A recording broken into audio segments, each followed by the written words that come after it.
Bonjour tout le monde. Dans cette vidéo, notre objectif c'est de calculer x, c'est-à-dire la longueur de ce côté. Ici, dans un premier temps, nous pouvons nommer la figure, donc on peut l'appeler A, B, C et D. Dans un premier temps, je vais tracer le segment AC.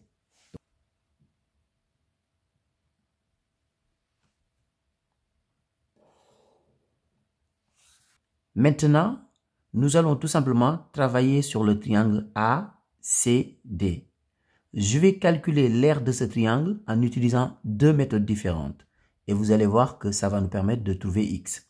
Donc ici, je vais calculer l'aire du triangle ACD de deux manières différentes. Donc l'aire du triangle ACD. Donc commençons par la première méthode.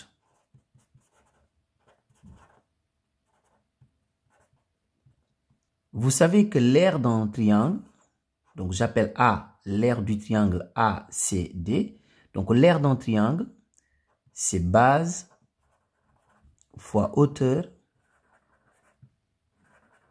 divisé par 2.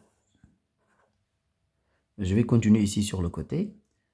A est égal à... Donc pour le triangle ACD, donc ici on peut considérer CD comme la base et ici nous avons la hauteur. Par exemple ce point, nous pouvons l'appeler par exemple le point I.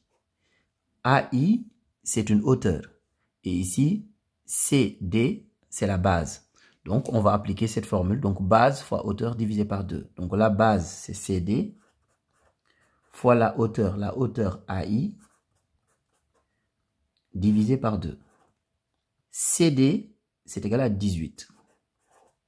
Donc, fois AI est égal à 10. Donc, on divise par 2. 18 fois 10, c'est égal à 180. 180 divisé par 2, c'est 90. Donc, A est égal à 90. Donc, pour l'instant, on garde ce résultat. Ça va nous servir plus tard. Donc, l'aire du triangle ACD, c'est égal à 90. Maintenant, on va utiliser une deuxième méthode. Donc, méthode 2.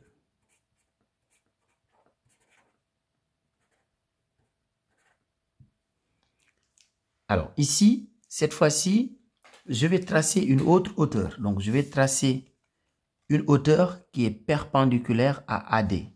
Donc, ici, je vais tracer cette hauteur.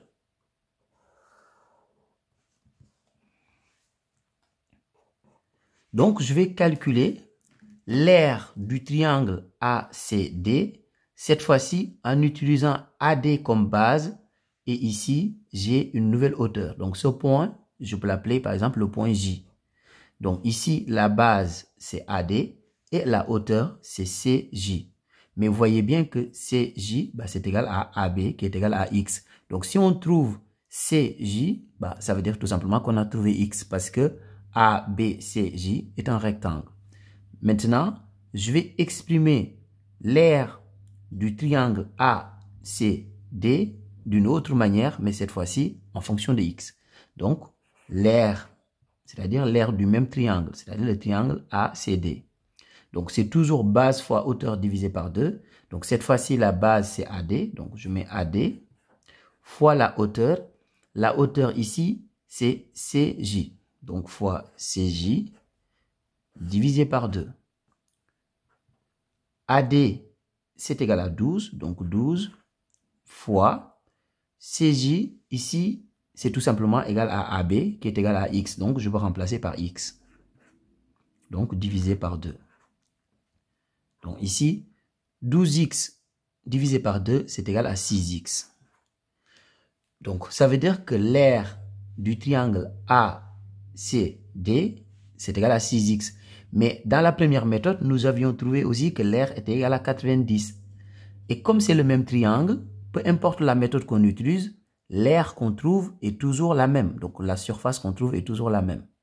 Donc, ici, ça veut dire tout simplement que 6x, c'est tout simplement égal à 90.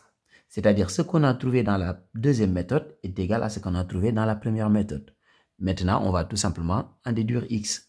Donc, 6x égale 90, ça veut dire que x est tout simplement égal à 90 divisé par 6. Donc, x est égal à... Donc, si vous faites 90 divisé par 6, vous trouvez 15.